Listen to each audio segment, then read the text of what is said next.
ये जो डेमोक्रेसी आई, ये डेमोक्रेसी आने का भी अपनी एक हिस्ट्री रहती है, एक स्ट्रगल रहता है कि किस तरीके से आई।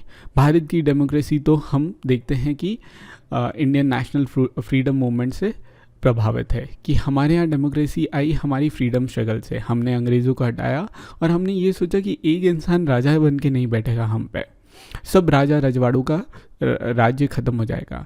भारत में अब लोग जो है वो खुद के लिए डिसीजन लेंगे, लोग मिलके अपने रिप्रेजेंटेटिव चूज़ करेंगे और अपना प्राइम मिनिस्टर चूज़ करेंगे, अपना चीफ मिनिस्टर चूज़ करेंगे, और इस तरीके से भारत में लोगों की बातों को सुना जाएगा, भारत में लोगों का पार्टिसिपेशन होगा, उनकी गवर्नमेंट कैसी बने, उनके लिए डिसीजन कैसे हों और सरकार कैसी चले। ये है महात्मा गांधी जिन्होंने फ्रीडम स्ट्रगल चलाया। वैसे ही अमेरिका का भी फ्रीडम स्ट्रगल चला है, जो कि हम पढ़ेंगे, लेकिन अमेरिका का भी फ्रीडम स्ट्रगल चला है। और किस से चला है? अगेन ये भी ब्रिटिश के अंडर ही आते थे।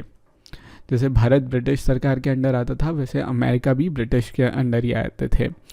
तो उनका भी फ्रीडम स्ट्रगल चला और फिर धीरे धीरे वहाँ पे डेमोक्रेसी पनपी। लेकिन जैसे भारत में डेमोक्रेसी पनपी, दूसरे देशों में एकदम से प्रॉपर डेमोक्रेसी नहीं पनपी। तो मैं बात कर रहा हूँ यूरोप और यूएसए में। यूरोप और यूएसए में औरतों को राइट नहीं थे स्टार्टिंग से कि वोट कर पाए, न ही गरीबों को पावर था कि वो वोट कर पाए, और उन्हें इस भागीदारी के लिए, इस पार्टिसिपेशन के लिए, इस इलेक्शन प्रोसेस में अपनी आवाज़ सुनाने के लिए फ़ाइट करना पड़ा, स्ट्रगल करना पड़ा। क्योंकि कोई भी दुनिया में कोई भी गवर्नमेंट ने विलिंगली पावर शेयर नहीं की है, हर एक को करवाना पड़ता है। और मैं बता दूं, अपने हक की लड़ाई अपने आप को ही करनी पड़ती है। और इसलिए जो वुमेन स्ट्रगल, जिसके बारे में अभी हम थोड़ी देर फोकस करेंगे, वो स्ट्रगल वुमेन ने खुद के लिए उठाया और उन्होंने ये राइट टू वोट फिर जीता। बात है फर्स्ट वर्ल्ड वॉर की, वर्ल्ड वॉर वन की। वर्ल्ड वॉर वन की यानी कि वर्ल्ड वॉर यानी कि बहुत सारे कंट्रीज़ एक दूसरे से युद्ध लड़ रहे थे। तब सीमाओं पे जो मेन, जो फैक्ट्रीज़ में काम कर रहे थे, जो एग्रीकल्चर काम कर रहे थे, उन्हें सीमाओं पे लड़ने के लिए बुला लिया। और अब औरतों को वो वाला काम करना पड़ा जो कि सो कॉल्ड पहले मर्दों का काम बोला जाता था। औरतों को अब सो कॉल्ड मेंस वर्क करना पड़ा, यानी कि वो फैक्ट्रियों में जाके कंधे से कंधा मिला रही थी और देश को प्रोग्रेस कर रही थी, देश के लिए वर्क कर रही थी वो। जब ये वर्ल्ड वॉर ख़त्म हुआ और ये सब समझ में आया, तो वुमेन जो थी उन्होंने तो सब टाइप का काम कर रखा था, उन्होंने सब मैनेज भी करती थी, ऑर्गेनाइज भी करती थी, फैक्ट्री में काम भी करती थी। तो उन्होंने देखना चाहा कि ये हमारे ऊपर अनफेयर स्टीरियोटाइप था कि वुमेन जो है, जो मर्द बनाएंगे वही काम करेगी।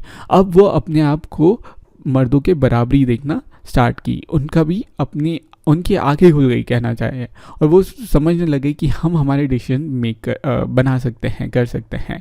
और यहाँ से स्टार्ट हुआ वुमेन्स सफरेज मूवमेंट। सफरेज यानी कि एक अलग टर्म है, नया टर्म है, आप लिख लेना, राइट टू वोट, यानी कि वुमेन को चाहिए अधिकार वोट करने के लिए।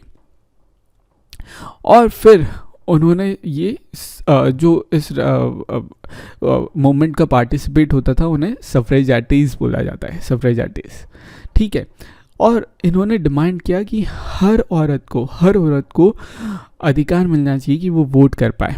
और इस तरीके से उन्होंने पब्लिक प्लेसेस पे रैली निकालना स्टार्ट की, ठीक है, और डेमोन्स्ट्रेशन देना स्टार्ट किया। ये देखिए, इस तरीके से यूएसए में ये डेमोन्स्ट्रेशन देना स्टार्ट किया उन्होंने अपने अधिकारों के लिए। कितनी सारी औरतें कर रही है। इनको इम्प्रिजन किया गया, ये हंगर स्ट्राइक यानी कि अनशन पे भी बैठी। देखिए, इन्हें इम्प्रिजन भी किया गया, इन्होंने स्ट्रगल किया, अनशन पे भी बैठी। फाइनली फिर अमेरिकन वुमेन को करीब 1920s में इन्हें अधिकार मिला वोट करने के लिए। और यूके यानी कि यूनाइटेड किंगडम यानी कि ब्रिटिश को वहाँ पे औरतों को 1928 में मिला। तो यूके कहाँ है? ये रहा यूके और ये रहा यूएसए। यहाँ पे इन लोगों में अब प्रॉपर डेमोक्रेसी है, सबको अधिकार है, समान अधिकार है वोट करने का।